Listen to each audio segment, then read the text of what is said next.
Thanks for braving the rain tonight. It's been very, very wet out there, hasn't it? Mate of mine had a skip delivered earlier. Turns out it's an outdoor swimming pool now.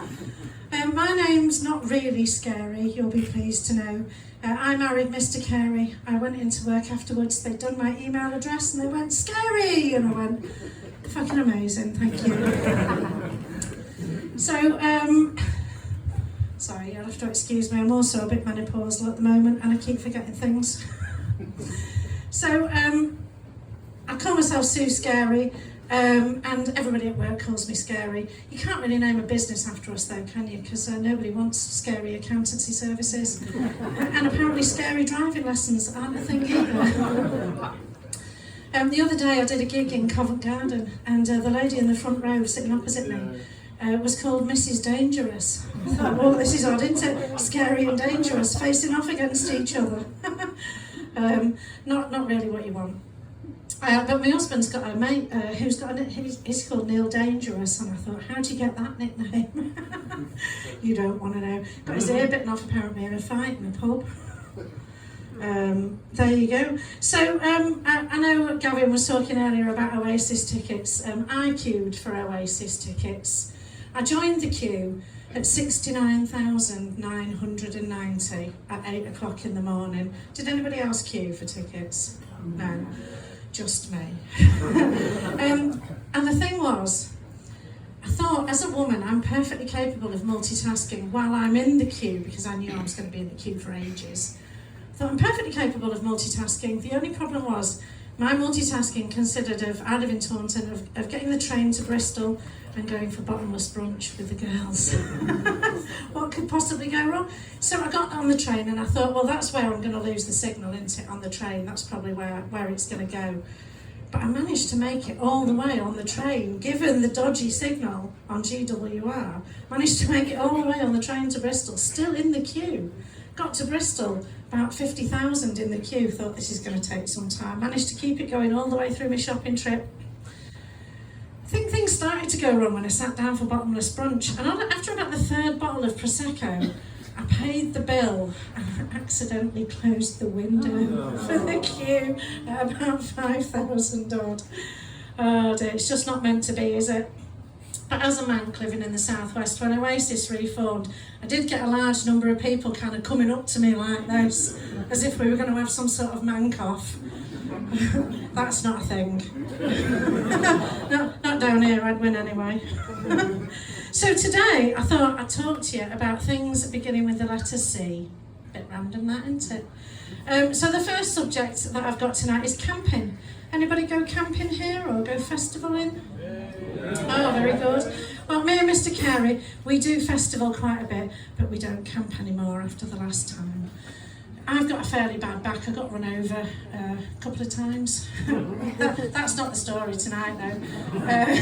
That's a story for another time. Got run over, but really bad back. So I'm one of these people. I turn up with like a 6-man tent and a massive inflatable king-size airbed, and everybody kind of looks at me as if to say, "Oh, I see you roughing it again, are you?" And I'm like, yeah. So we set up our tent and our airbed and we go off dancing, me and Mr. Carey, and about 3 o'clock, because we're quite old now, about 3 o'clock we're wending our way back through the guy ropes to our tent. Some people are having a very good time in their tent. And you can see that because they've left the light in the wrong place. So you can see they're having a very good time, some of them. So we get back to our tent and we lie on our massive king-size airbed. And we get in and we go, there's a fucking slow puncture in this, isn't there? And we lie there, and as long as we don't move, we'll be absolutely fine. You know what it's like when you're on an airbed with a slow puncture, you can't move a muscle, can you? Because if you move a muscle, it's like a balloon, isn't it? You press it on one bit and it pops up in another. So we're lying there, right, as long as we don't move, we'll be absolutely fine. Start drifting off to the sounds. And I've got the tent wall here, and Mr. Carey's got the open bit over there. And suddenly I realise, and this happens a bit more as you get older, realise I've got cramp in one leg, like this, and I'm shouting, because it really hurts, doesn't it, when you've got cramp in your leg? I'm shouting like this. And Mr. Carey wakes up, God, straighten your legs, straighten your legs. I'm like, I can't straighten my legs, I'm in a fucking mummy sleeping bag. It's very difficult to straighten your legs when you're in a sleeping bag. So I decide I'm going to have to get out of bed. He sleeps face down. So I decide I'm going to get out of bed. So I get over him like this. like this. And then I get cramp in the other leg. Ah, it's even worse. I'm on top of him and he's going, you're suffocating me. And of course, the airbed did that thing, pops up like the fucking White Cliffs of Dover. So I'm hanging on for dear life, also trying to get out. And he turns the fucking light on, doesn't he? The next morning, we did get our standing ovation from the rest of the campsite when we got out. And we don't camp anymore, no, we caravan now. Oh yeah, up here for thinking now, eh? So, the next subject on my list is C's. I hope you don't mind if I drop the C word now. Are you ready?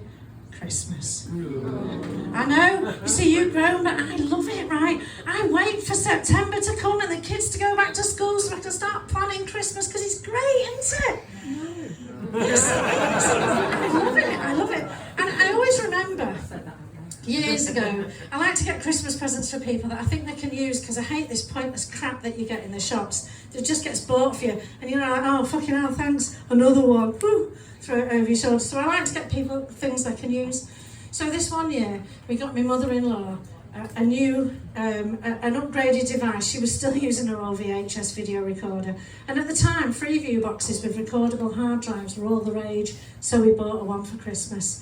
And we wrapped it up and we put it under the tree, and she opened it and she looked at it. She hadn't got a fucking clue what it was. So we explained it to her and we said, you know, when you're watching Coronation Street or you're watching EastEnders, and the door goes or the phone goes, you can press the pause on the telly, do your thing and come back to it, press play, and the telly just carries on going.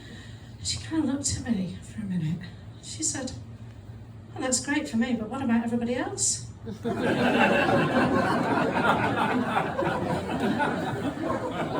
mean, can you imagine that? You're sitting down trying to watch Coronation Street, everybody's getting up, putting the fucking kettle on, or getting Deliveroo, bloody meals delivered, and it's stopping and starting every 3 minutes.